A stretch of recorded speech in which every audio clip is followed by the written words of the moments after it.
Howdy, folks. Greyhawk 4x4 coming at you again, your resident vintage gamer. And like I said, I'm going to try and do one of these each day while we're in this quarantine lockdown type deal.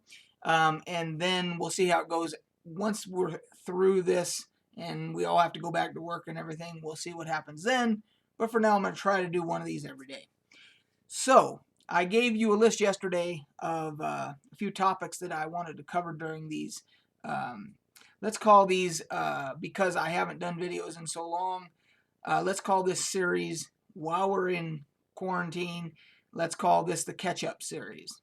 Because we're going to try and catch up on a lot of the stuff that I wish I could have been doing videos about in the past couple of months.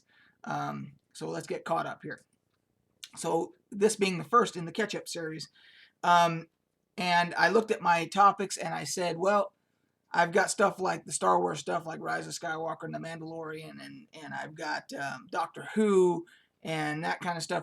But I said, no, the first one needs to be a gaming topic because primarily I am a gaming channel. So we are going to talk about my game of the year from last year, which was Disco Elysium.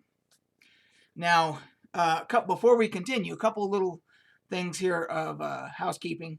Number one, I am deciding on whether or not I'm going to start recording in 720p HD as opposed to 1080 because 1080 takes a hell of a long time to upload. So if you guys are okay, this one's in 1080p. The next one I'm going to try in 720, and if you guys can tell a difference, if you guys care, I'll still do 1080p if you guys want, but if there's not that much of a difference and you guys are okay with it, I'm going to go 720 because it's just a lot easier on resources and everything. Because like yesterday's video was like 5 gigabytes by itself. So anyway, that's one thing. Second thing, somebody asked yesterday about my D&D group that we meet back here. Obviously, yes, we are on hiatus during this social distancing period here. So we're going to try and maybe do something like with Roll20 or whatever, one of those online deals where we can just game that way via like FaceTime type of an idea. So we'll see how that goes. But at some point, we will be back at the table when this is all said and done. Okay, now back to Disco Elysium. So, yes, like I said, this was my game of the year. And it caught my eye on Steam because it showed the isometric, top-down view, kind of like your old Baldur's Gate, games, that type of thing, that type of engine. And then, I read a little bit, I was reading just a little bit about it being you're a detective and you're kind of this dysfunctional detective or whatever. And I've always liked detective games. Gabriel Knight being one of my favorite series of all time. Tex Murphy, both detective series. I've played all those games in both series. So this was right up my alley. And then, of course, the isometric view, I was like, yeah, this is right up I'm going to try it. And it had amazing, it was like overwhelmingly positive, like 95% overwhelmingly positive, which you just don't see anymore. And so I decided to try it. Well, I've played through it fully twice. I started a third time and then finally caught myself and said, okay, I need to control myself here and just back away because that was right before the coronavirus thing started. So I said, I got to play some other games because I was ready to get right back into it third time. I mean, it is one of the most compelling, enthralling games I've ever played in my life. It is funny. It is disturbing. It is immersive. You name it.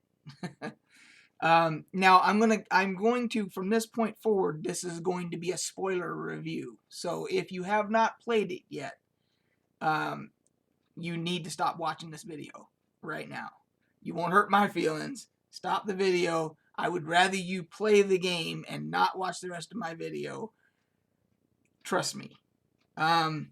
So a little backstory on it real quick. The game designers, the guys who made it, they originally made it for a tabletop role-playing game.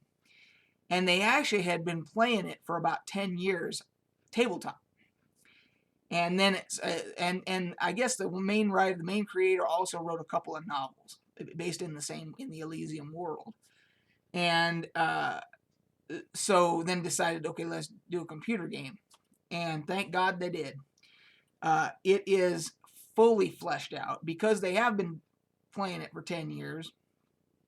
It's, I mean, as far as lore and backstory and flavor and all those things that you want in a role-playing game, it has all of it. If you want a deep dive when you're going through all of the dialogue options and everything else, you can go to the, I mean, you can do that, deep dive through the dialogue, reading up all the backstories of all these characters and the history of the game world itself and everything else. You can also go to the bookstore and read books in the bookstore or buy them, and with all this data and information on the whole game world itself and everything.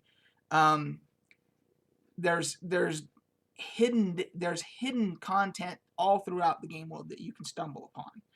And you can get as deep into it as you want to. You can click through on some stuff if you want to, if you're not interested in it.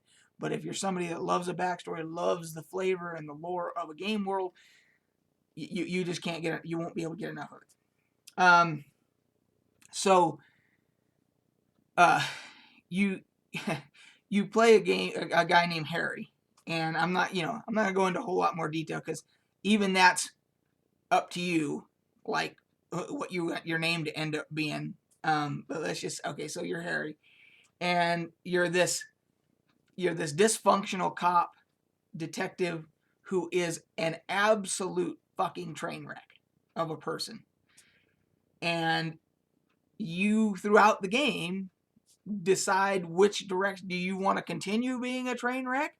Do you want to get even worse? Because you can. Do you want to redeem yourself? Do you want to become the detective that you really should be? Do you want to figure out some type of weird balance between, taking a hit of speed, when your partner's not looking, and then going and doing something, that is the right thing to do, and I mean, there is no end to how you can play this game, the different ways that you can play this game. There is no real combat in this game at all. It's all dialogue trees and decisions.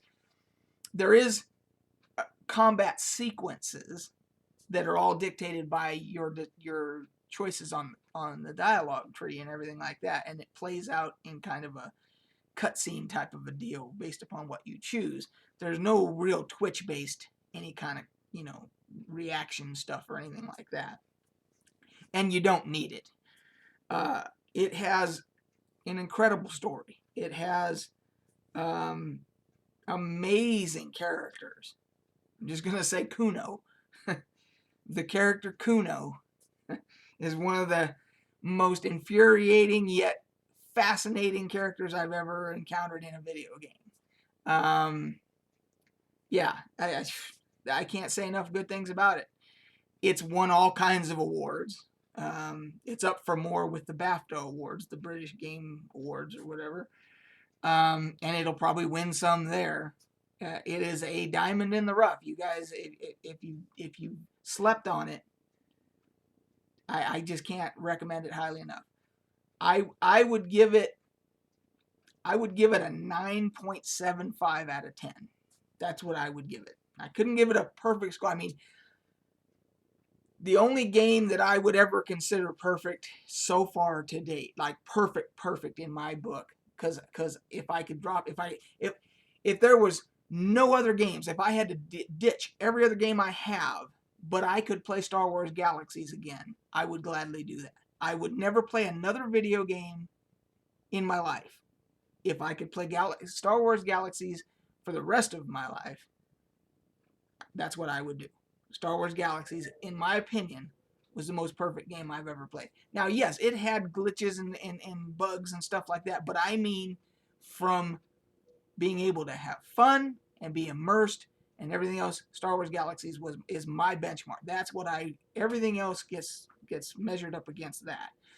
And this game, Disco Elysium, gets a 9.75. It's pretty goddamn close.